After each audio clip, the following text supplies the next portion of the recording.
Another week, another New York Giants loss. Welcome back to the Big Blue in the Bronx podcast, everybody. If you haven't already, hit that like button, comment, and subscribe. Turn on post notifications so you know when a live stream pops video drops. Appreciate you all coming back. I hit 300 a couple of days ago on YouTube, but unfortunately someone unsubscribed, so we're still at 299. So please hit that like button, comment, subscribe. Help out the algorithm on YouTube. If you're not on YouTube, please go ahead and follow the podcast on Podbean, Spotify, Apple Podcasts, etc., etc. I've said this before. I'm going to say it again. I'm not going to do the same old song and dance, the key plays and this, that, and the other thing. We're going to talk about some things that are different that I usually don't do on here. I'm probably going to reform what I do on here to make it a little more interesting because if I keep doing, the key plays and this, that, and this and that, it's going to get boring for a bunch of meaningless games. Now, Giants season is over. I surely believe that. We're 2-6. I don't support tanking, though. I'm not saying anyone's advocating for it right now, but I'm just saying, even though I just said meaningless games, I still support winning because you don't want to be a franchise like Detroit or Jacksonville. But this is a game the Giants could have easily won. Kansas City played down to the competition, and it was a crime. It was a crime how they played down to the competition. And a lot of people expected us to get blown out. At the beginning of the season, when I thought the Giants were going to be good, I said, the Giants are not going to win this game, but they'll be competitive. I was wrong and right about a couple of things. They were competitive. But this isn't 2020 anymore, guys.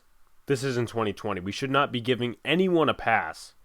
And if you are, I'm sorry. I don't think you know how to hold people accountable. Because 2-6 is not a good record. You can't waddle around the record and say, the Giants did this. No, this is a winning year, guys. So, just some quick comments before the key stats. I'll talk about some of the turnovers, the injuries, the penalties, which played a huge part in the loss. And I said last week, previewing the Panthers game, recapping the Panthers game, I said these penalties have to stop. It's 8 penalties. There were only 2 in the second half. Yeah, that's great and all. But they have to stop because the Giants could have easily scored maybe another touchdown had Nate Solder not been upfield, and same thing with Matt Parrott, but the same shit continued. The timeouts, horrendous. We'll talk about the accountability aspect because Joe Judge thinks it's the headsets that's, the issue with the New York Giants and the way they played on Monday. It's just excuses. There's no accountability, and this team has one fluke win. Us fans are supposed to get excited, and then the next week they lose. And I'm happy that they stayed in contention. They didn't get blown out. But you know what? This is supposed to be a winning year. And they had the lead at one point. They had the lead. But conservative game plans hindered the Giants. They used way too many timeouts. And even if the headsets were one of the issues, why didn't they say something about it? Why couldn't they contact the NFL at halftime? Hey, listen, our headsets are not working. Can you guys do something about this? Blah, blah, blah, blah, blah. They have a better plan and better sources at the NFL headquarters in New York City than I do. I'm just making a point here. The defense, they played good, but the penalties at the back end of the game, that can't happen. Patrick Graham, shout-outs to him. We'll talk about him later on because he did a good job. This was Seattle 2.0, and I've bashed Patrick Graham about 300 times this season. This is a game I can't bash him for because the offense didn't score. This was one of the worst defenses in the league, but we can't score. Because the offensive line's terrible. Jason Garrett, being Jason Garrett, the curl routes, the horrendous play calls on third down, the way the Giants took their time at the end of the half. It was excruciating to watch. But I'm also numb to it because the Giants have been this way the last couple of seasons. So let's get into key stats and all that other stuff. So for the passing game, Kadarius Toney threw a pass, 1 for 119 yards. Daniel Jones, who obviously was the main passer, 22 for 32, 222 yards, 2 touchdowns, and a very bad interception, was sacked 3 times. Patrick Mahomes, 29 for 48, 275 yards, 1 touchdown, 1 interception, and sacked twice. Take a look at the Giants' very off running game. I mean, Booker had an okay day, wasn't great, but also the offensive line did not help. Devontae Booker rushed 15 times for 60 yards, and Daniel Jones rushed 5 times for 12 yards. I honestly don't get why Gary Brightwell's not being factored in, but hey, this is the Giants. We should be used to it by now. Kansas City, in terms of their rushing game, Darrell Williams actually led the pack by 1 yard and I would say about 2 carries because he got 13 carries for 49 yards. But Derek Gore had 11 carries for 48 yards and a touchdown. He actually did pretty solid for, a backup running back. I didn't expect that to happen. I thought we were going to get killed in the passing game, but it was reverse. The thing that bothered me about the defense is they kept seeing that the check down was the outlet for the Chiefs to a first down, but that's nitpicking. They didn't allow the big play. The biggest play on offense was, 24 yards, something like that? So you know what? I can't complain in terms of the defense. Mahomes also rushed 3 times for 10 yards. Take a look at the Giants' receiving game. John Ross, 2 receptions for 72 yards, the big 50-yarder, a great catch. Daniel Sorensen was holding him, so obviously if he didn't catch it, it was going to be pass interference anyway. Devontae Booker had 5 receptions for 65 yards, a big 41-yard reception. Kadarius Toney, of course, he was not very much involved, about 53% of the snaps. We'll get to the snap counts in a little bit, but 4 receptions, 26 yards. Shepard, 4 receptions for 25 yards before he came out of the game due to, I believe it was a hamstring injury. It's not an ACL. I really haven't seen anything about his injury, and I've been fairly active on Twitter, so I'm going to guess it's another hamstring injury because that shit can come back and haunt you. But I won't be surprised, if Shepard's out another week, 2 weeks, 3 weeks, because I love Shepard. He's a good player, but he can't stay on the field for shit. He's going to get cut next year. Elijah Penny had a reception for 16 yards. Evan Ingram had that touchdown. So did Kyle Rudolph. Also, Colin Johnson got in. And Darius Slayton, he had 1 drop, which was key. And, what can you say? He wasn't traded, so they either didn't find a suitor or they were looking for something else. I don't know. We'll talk about that in a little bit, though. In terms of the Kansas City receiving game, Tyreek Hill, 12 receptions for 94 yards, which actually isn't bad because he had 7.8 yards per reception, so not too many big plays allowed by this defense to Tyreek Hill, who is their main contributor on offense. He also had 1 touchdown.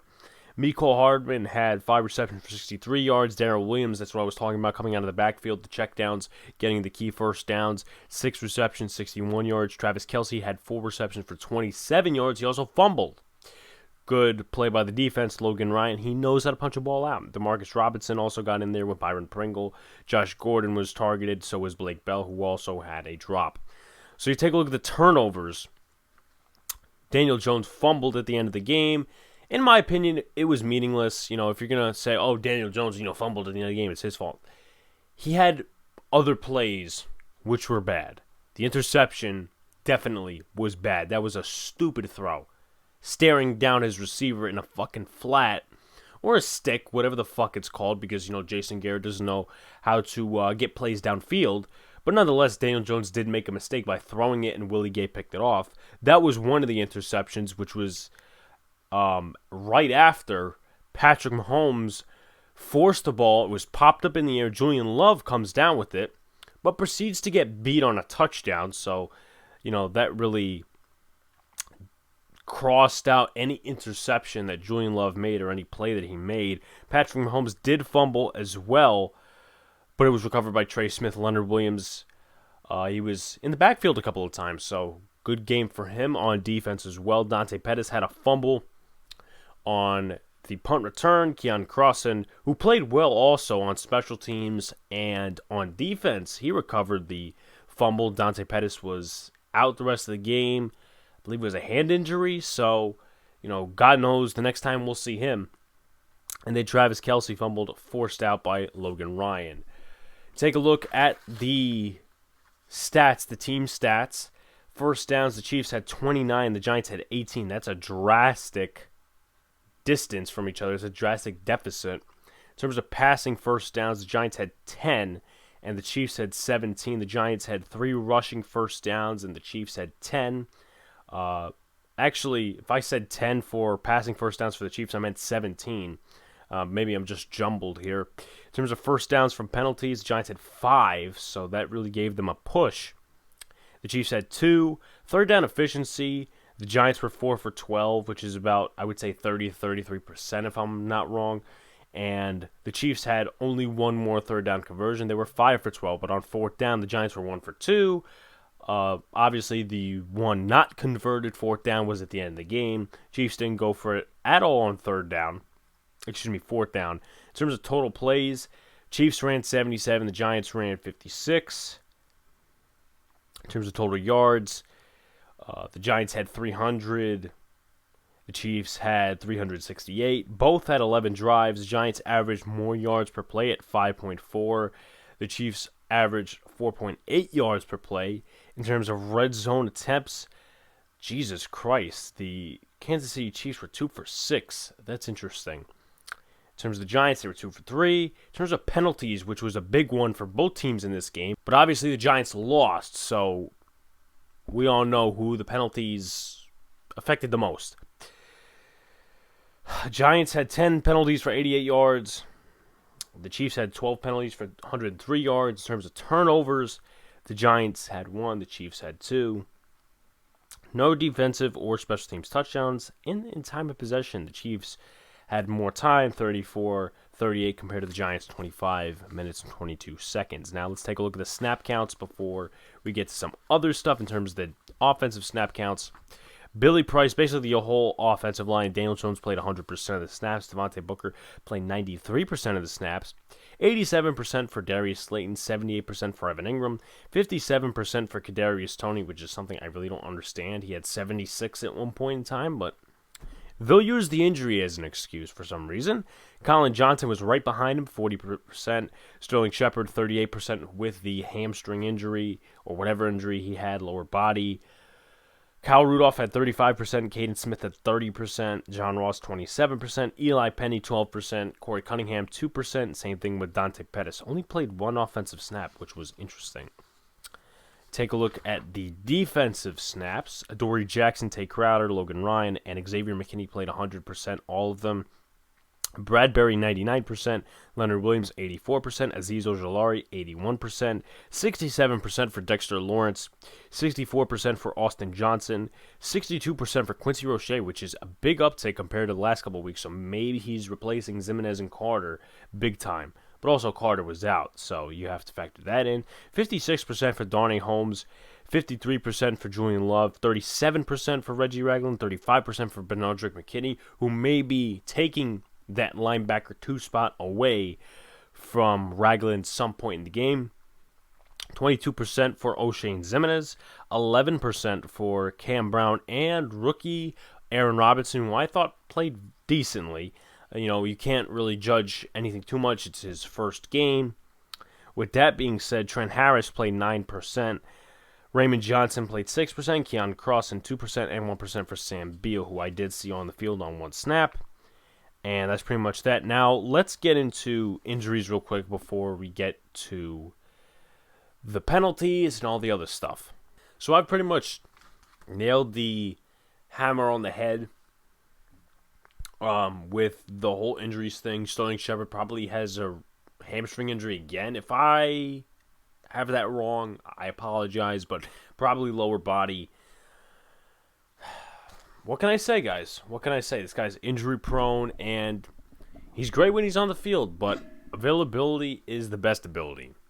And your stats really don't come to anything unless you're on the field.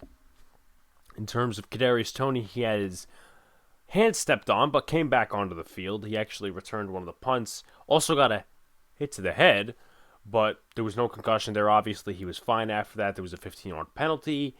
And for Dante Pettis, who had the injury after the punt return, I believe it was a hand injury, it's probably a week-to-week thing. I think he'll play next week if the Giants still have him on the active roster, which I believe they do. We'll see what happens. No defensive injuries from what I know. But if you have good depth, you can overcome injuries. That's what the Ravens are doing. That's what some of these other teams are doing. But the Giants, bad teams are plagued by the injury bug. The injury bug always finds bad teams. It just seems to be that way. Anyway, let's talk about accountability, because I feel like this needs to be addressed. And I know a lot of people out there are still holding on to the Joe Judge honeymoon, and personally, I don't believe in that. I really don't believe in that, because what is there to believe in? This organization's a mess. I'm going to sit there and be there with every fan who says that.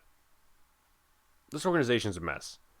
Dave Gettleman, everybody deserves to be gone at the end of the year. Patrick Graham, it's debatable at this point, because I have a comment at the end, and I know I keep alluding to it, but best for last, because I really did like what Patrick Graham did against the Chiefs, and I like what he has done in the last 2 games. With that being said, let's talk about the penalties. Now, I'll go into specifics on how it impacted, what happened in those drives coming from those penalties. We'll talk about it. So, I'll get to the comments after, because it doesn't make much sense to do the comments and then the the comments and then the penalties themselves with context. So this one was a minor one. It was in the first half. It was maybe one of the only defensive penalties. There weren't many, but this was one of the only ones in the first half. I'm pretty sure it was the only one. But Leonard Williams basically jumped off sides on a 3rd and 20, so it was 3rd and 15. But they converted. Actually, no, they didn't convert. So it was 4th down. That drive ended in a punt. But this one really pissed me off. This whole conservative philosophy kicked in here, and that's what pissed me off. Because the Giants, not only did they commit penalties on their last drive before the end of the half, before halftime, they were out there like they had 3 timeouts. They were taking their time. They're like, oh, okay, let's get back to the line. It's not like the clock's running or anything. The lack of aggressiveness. What do I say for Aaron Boone? There's a certain thing I say. Lack of urgency. The lack of urgency. It's like the Giants were fine. Oh, well, if we don't score here, we can always score because we get the ball back in the second half. How'd that do for you? How'd that do for you? You didn't score. You didn't score. Yeah, you had the lead at one point, but you didn't score. You didn't score on the first drive of the second half because you waited. You were conservative. And because your players are a bunch of bums, they like to commit penalties. But let's talk about it. So, in the first 3 plays, between each play, I believe there was a run play or maybe 2 pass plays, whatever. You guys can look up the plays. 29 seconds wasted in between play number 1 and play number 2. Between play number 2 and play number 3, 29 seconds wasted again. And then play number 3 and play number 4, 17 seconds. Where's the urgency? And it's not like they had 2 timeouts or not even 1 timeout. They had no timeouts. Which is abysmal. So then you go to 23 seconds left. False start. Offense, number 71. Will Hernandez, I've called him serviceable in the past. I don't know if I said that correctly, but serviceable is what I meant. Goodbye. He's a penalty committing machine. He makes so many mental errors, it's not even funny. And I wanted this guy to be good. I've emotionally invested myself in the last couple of years in Will Hernandez as a potential future offensive lineman for the Giants because he always had heart. He always had grit. But you know what? That doesn't come to play when you have the stupid-ass penalties. I feel like every game Will Hernandez has a false start penalty on a 3rd down play. And it was 1st down here. But still, Back the Giants up 5 yards. The next play, Daniel Jones throws to whoever the fuck. I think he threw to Ingram. He may have thrown to Ingram, or he rushed. I think he rushed and went out of bounds. Yeah, he rushed and went out of bounds. Holding. Offense, number 76. Nate, so why this man is on the field in the first place? And, this is obviously due to the fact that Andrew Thomas is injured. But it just amazes me. It just amazes me that the Giants didn't draft any offensive linemen in the 2021 draft. It amazes me that they played this guy before Andrew Thomas was hurt. Amazes me, but nothing you can do about it. And going back to another penalty they had, which effectively ended the half. So you had that Booker run, which was about for 14 yards. They had about 5 seconds left on the clock or something like that, right? Booker goes out of bounds, and you're about between the 35 and the 45-yard line about. I'm estimating. Yeah, you're at the 44-yard line. The Giants are at the 44-yard line. Devontae Booker, obviously, with a big run, whatever. So you're in position to have a Hail Mary throw. What happens? Delay game. Offense. How can that happen? It's not like, oh, we got to get everything set up. It's not like, oh, this, and this. Oh, well, there's some confusion in the line. The clock wasn't running. Imagine if the clock was running, the end would have, the half would have ended. The half would have ended if the clock was running.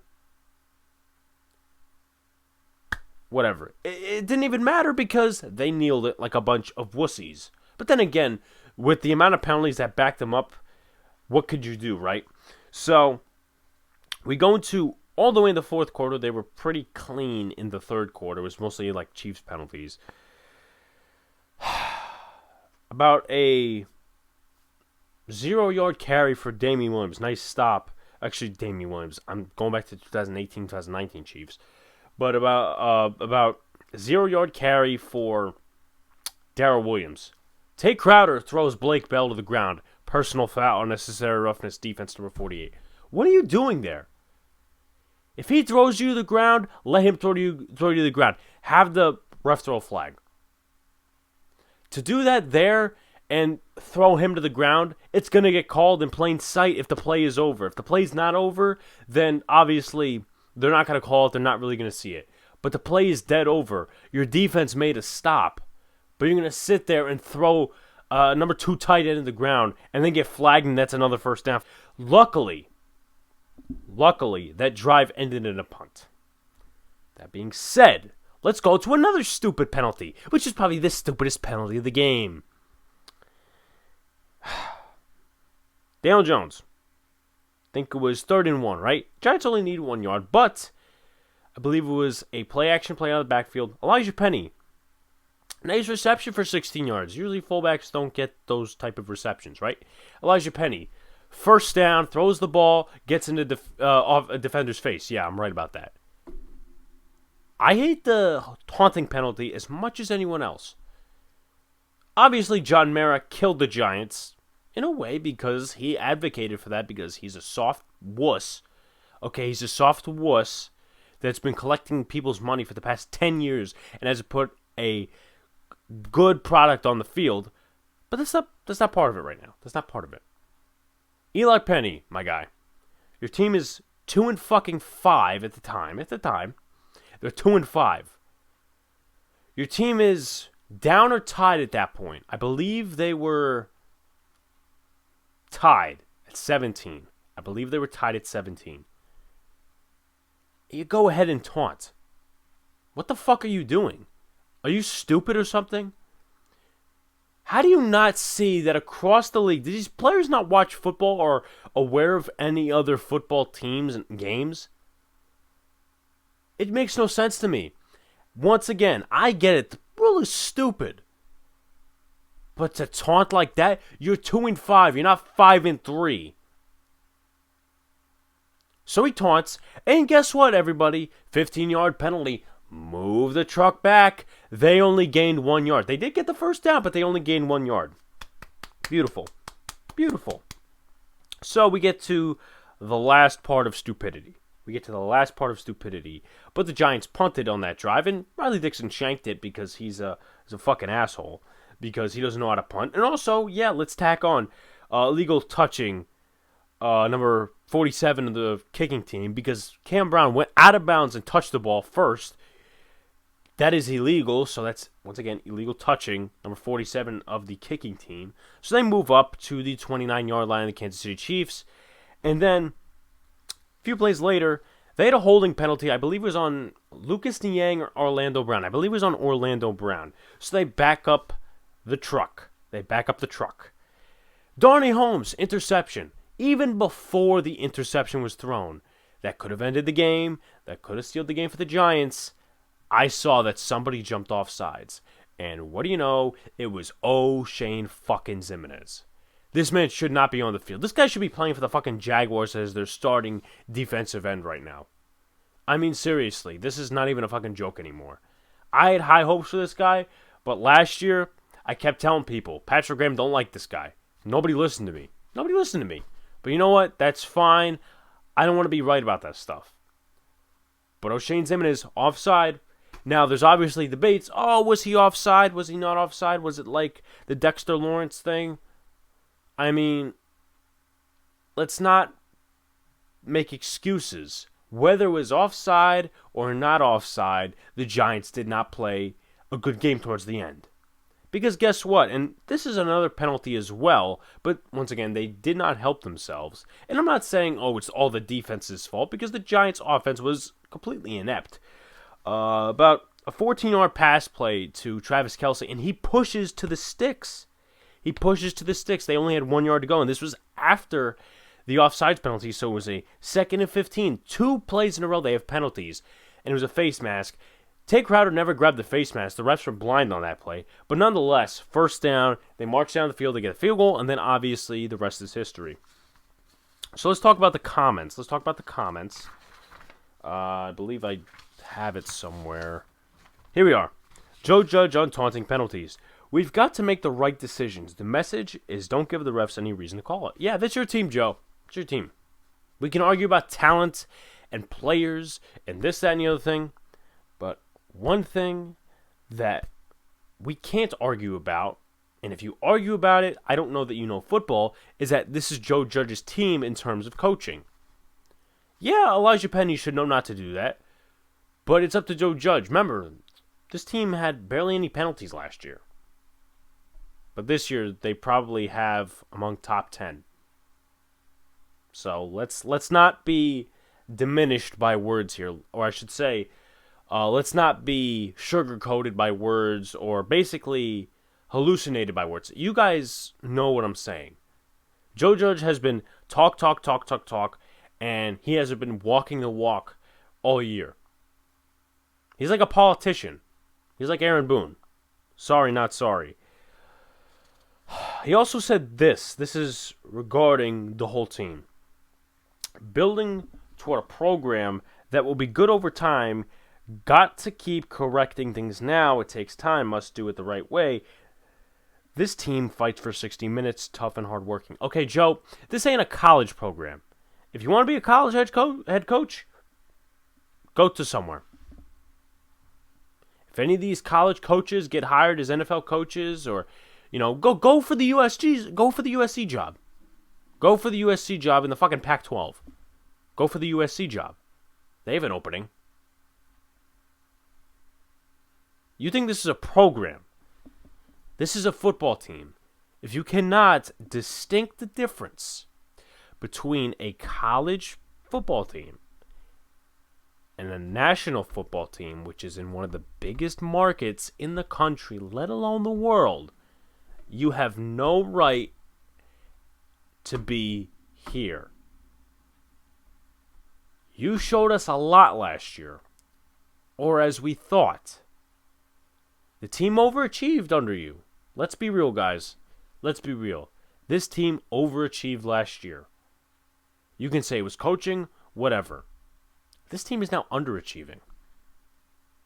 Because at times this season, whether it was Jason Garrett that played into it or Patrick Graham, Joe Judge has not maximized the talent on the field. And I get it. The pass rush spot is Dave Gettleman's fault. The offensive line is a sham. That's Dave Gettleman's fault. But what can you say about the defense in the earlier part of the year? when guys like Blake Martinez and James Bradbury are not doing well, Xavier McKinney and Logan Ryan.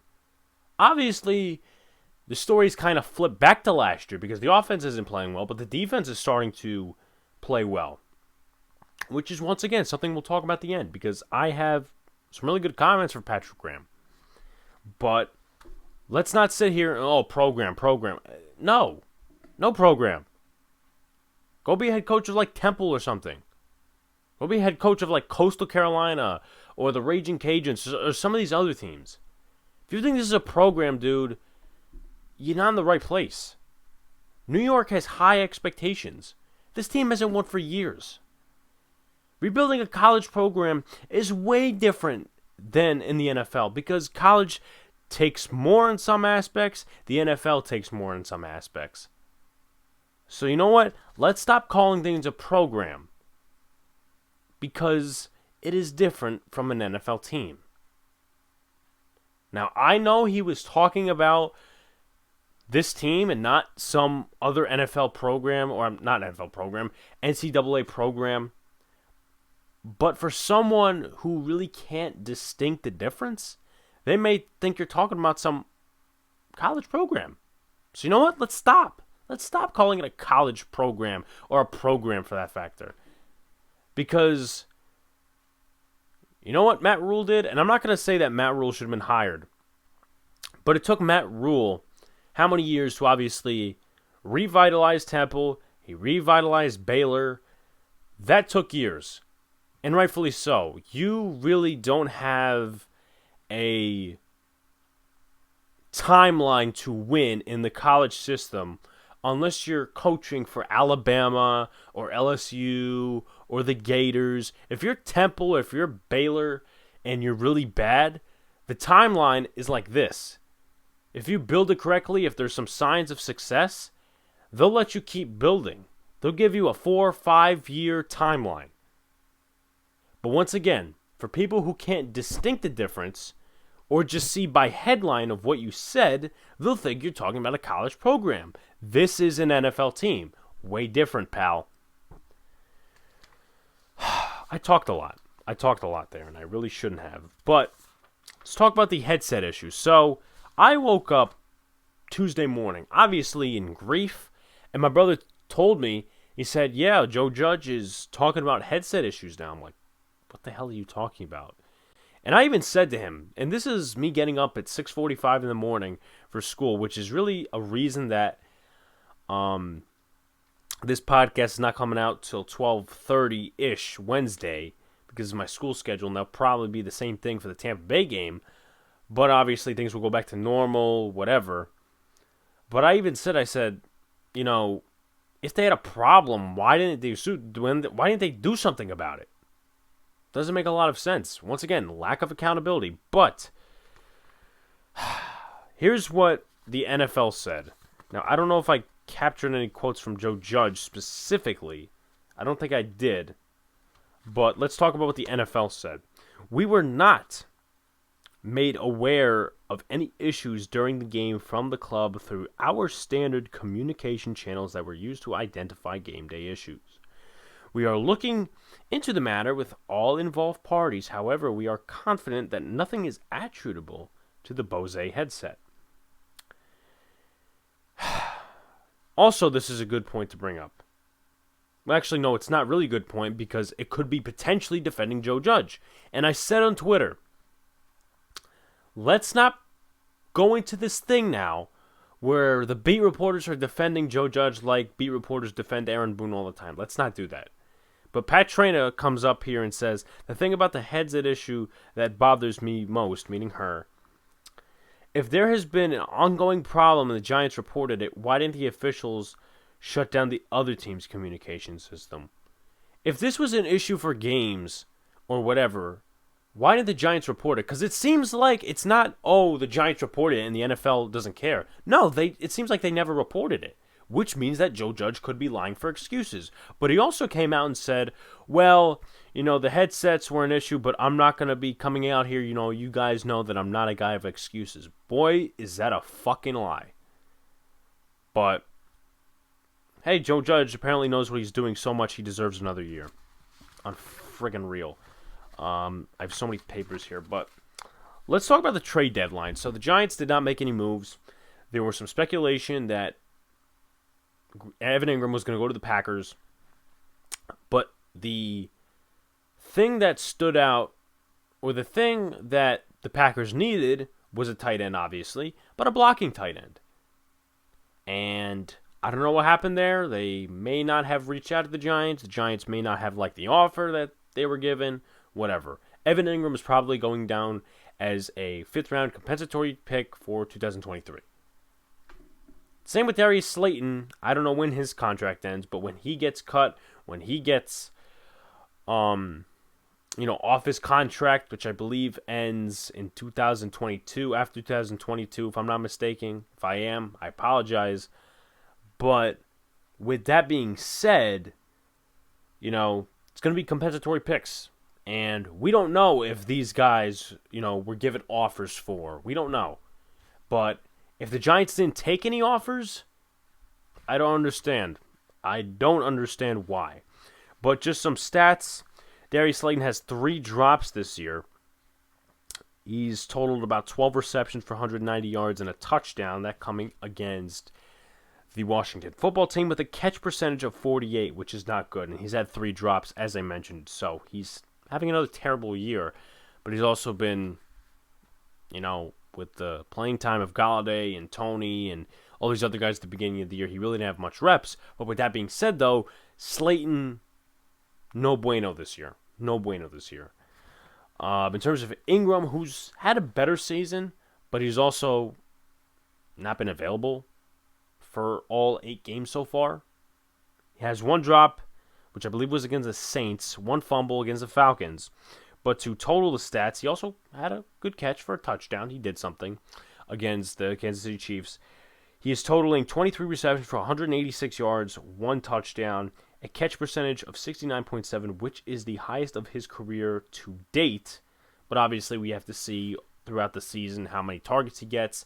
But he, in my opinion, when Tony comes back to full health, or as they say, or as they get him involved more, I should say, when Galladay comes back, when Barkley comes back, when all these other guys come back, I don't think his involvement will be that much, because we saw the Cowboy game before garbage time, the Saints game, he really wasn't involved in the offense. So just something to keep an eye out for. So let's get to the next topic, the same old song and dance.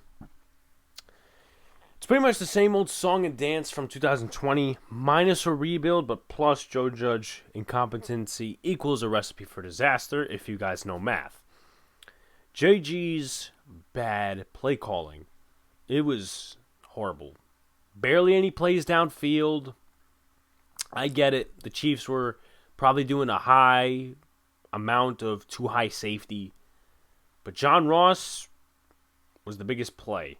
Your second biggest play was a freaking check down where Devontae Booker had yards after the catch. But no involvement of Tony. You had screens to Devontae Booker out of all people.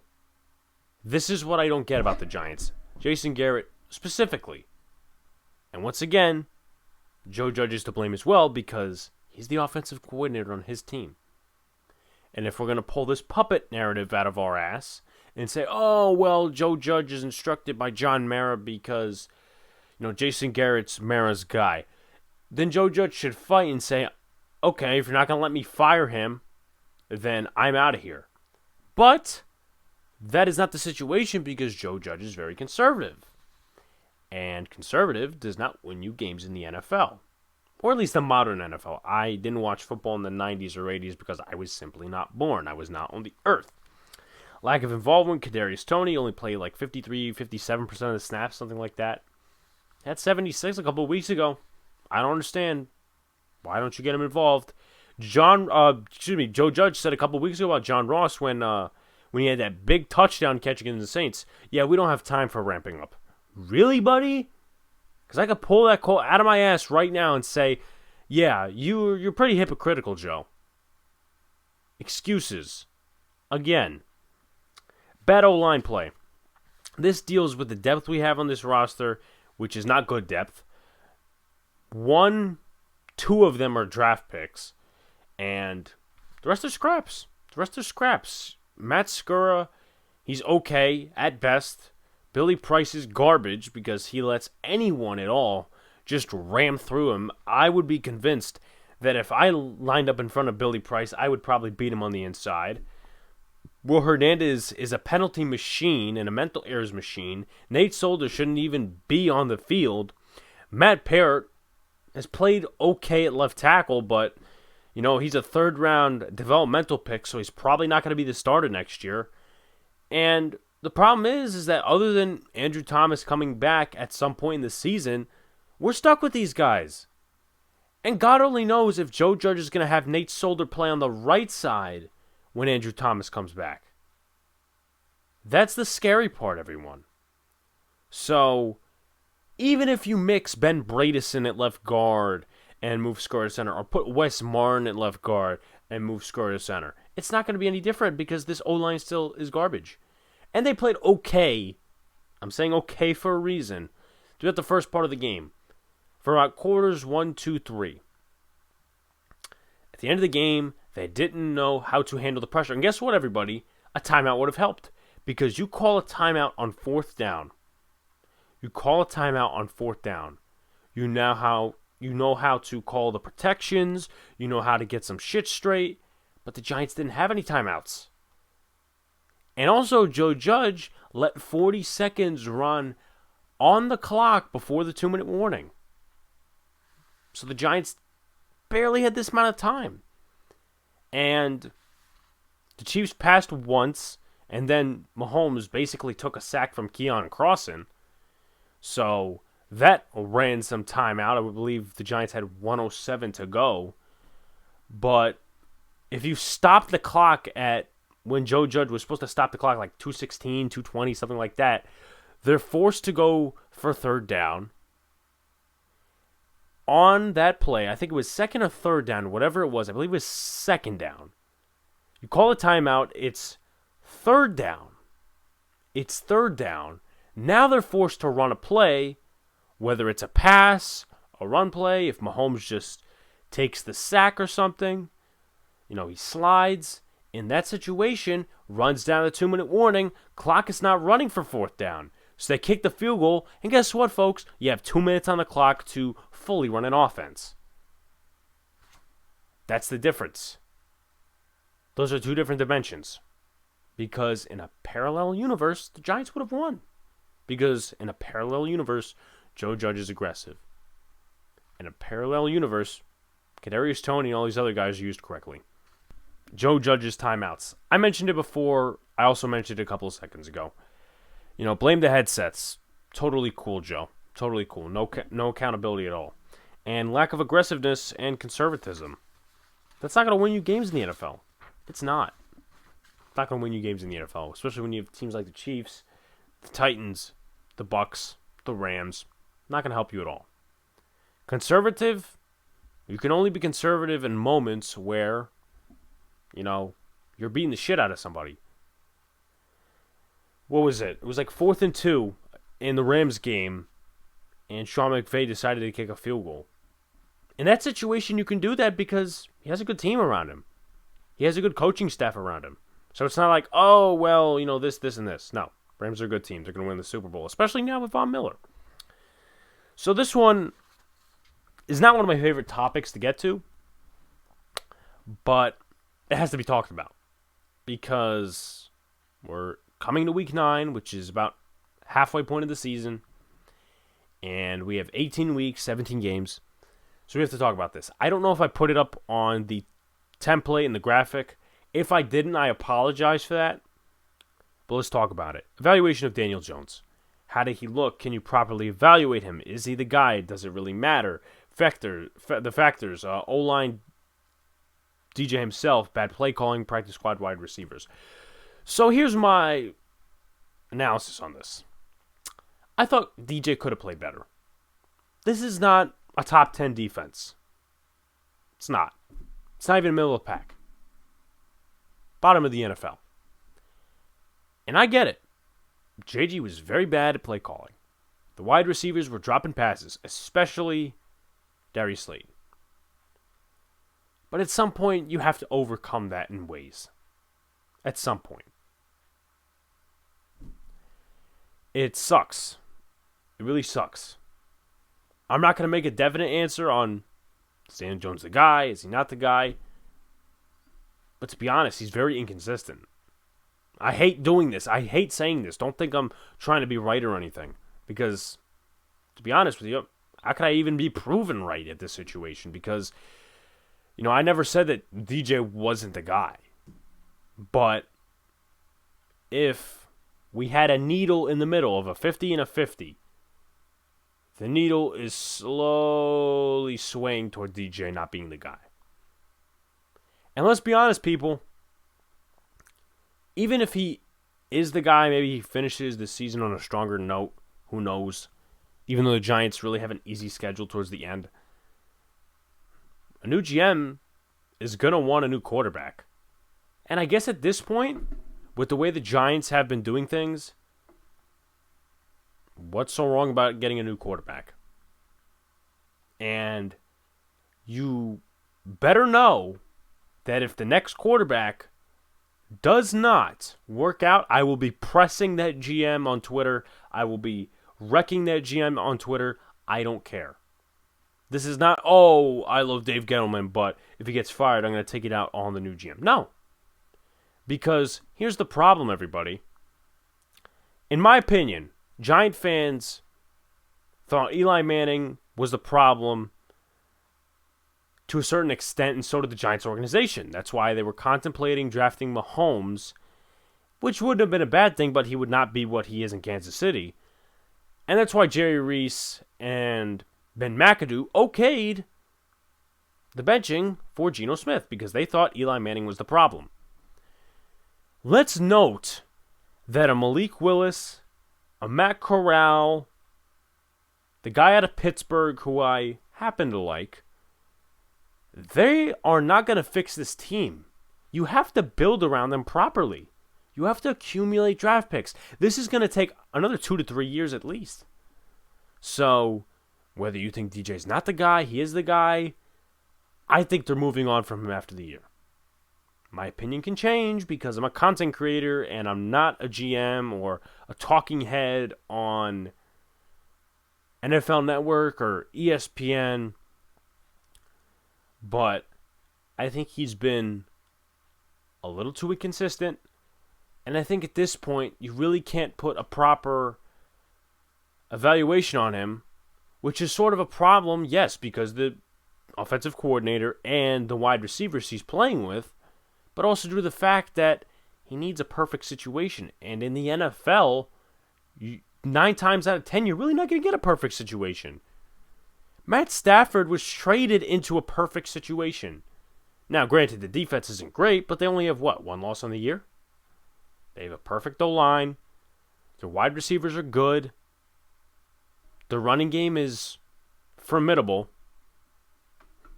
That's a perfect situation. Once again, 9 times out of 10. They built around Kyler Murray in Arizona. And I called that team overrated to start the year. I said, this team's overrated.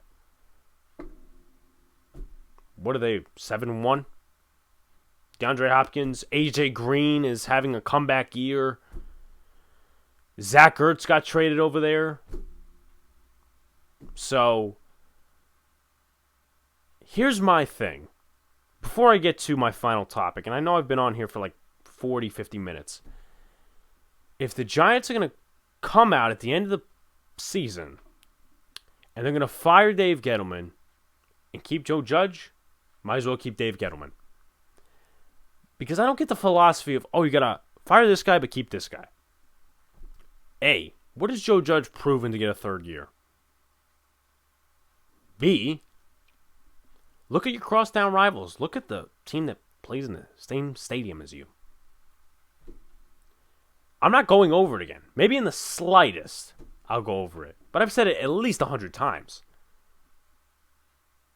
In 2019, after the GM was fired for the Jets, while they just hired the new coach, head coach hires GM, head coach gets fired, GM in hot water this year.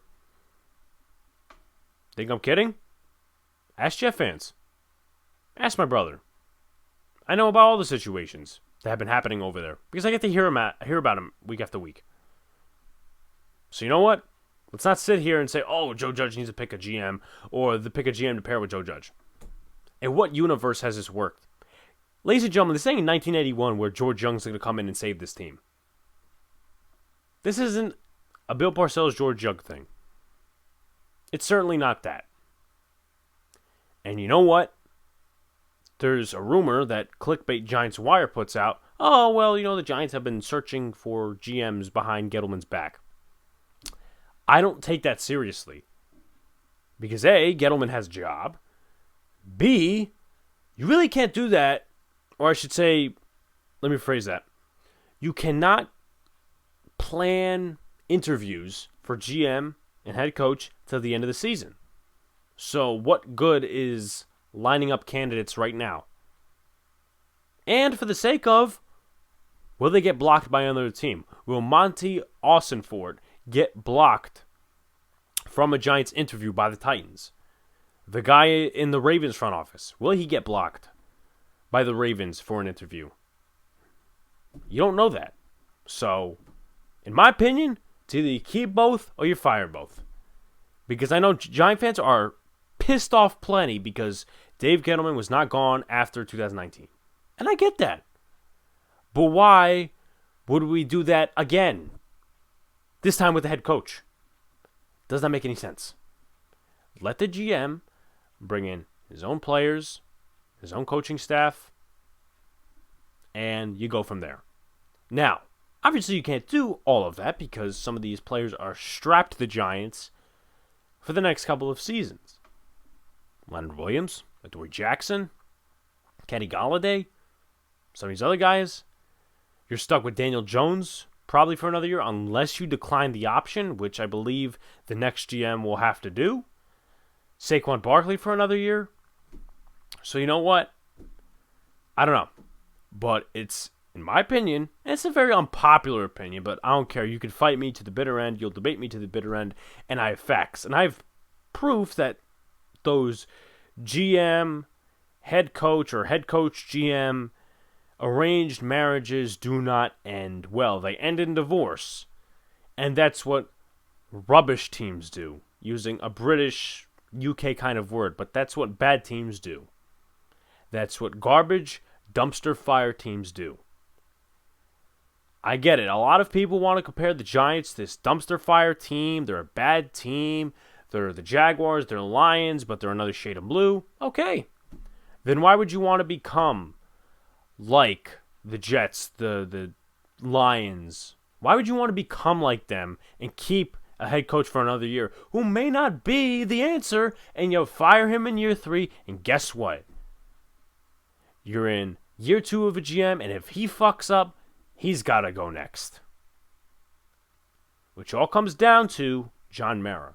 And we can't get rid of him, obviously, because he's the owner, and he is John Mara. John Mara is John Mara, and he will continue to be putting his nose in football decisions, which he shouldn't have his nose in football decisions, at least modern football decisions, but that train has left the station and it's been gone from the station for the last couple of years now. So I want to talk about one thing, and that's Patrick Graham. Give me a second. I just want to get a sip of water. So Patrick Graham, and this deals with a lot of things. It deals with a lot of teams around the league. This deals with the way the Giants could be structured if they were structured properly. Coming into the year, the Giants obviously had expectations to have one of the best offenses in the league. So let's talk about Patrick Graham. First couple of games, I ripped the shit out of Patrick Graham. Rightfully so, because his defense was not good, and, we all know the story from there. But the last 2 games, he's done well. The Chiefs are one of the best offenses in the league, and they held them tight, they held them close. The Panthers you can debate on. But Patrick Graham has adjusted. Jason Garrett is not. Patrick Graham, in my opinion, has looked at some other teams, what they're doing on offense and defense, and making adjustments. Which could lead to one thing.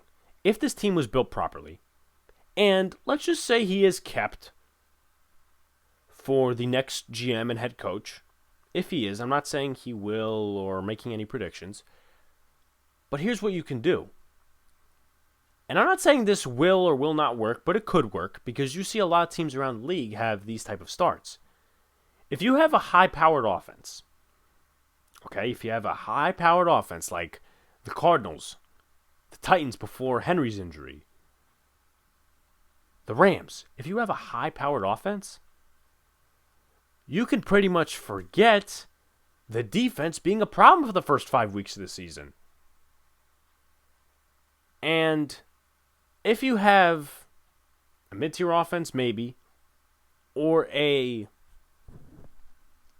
trying to think of the word here, or an average offense. Let's just stick with the word average before we complicate this situation.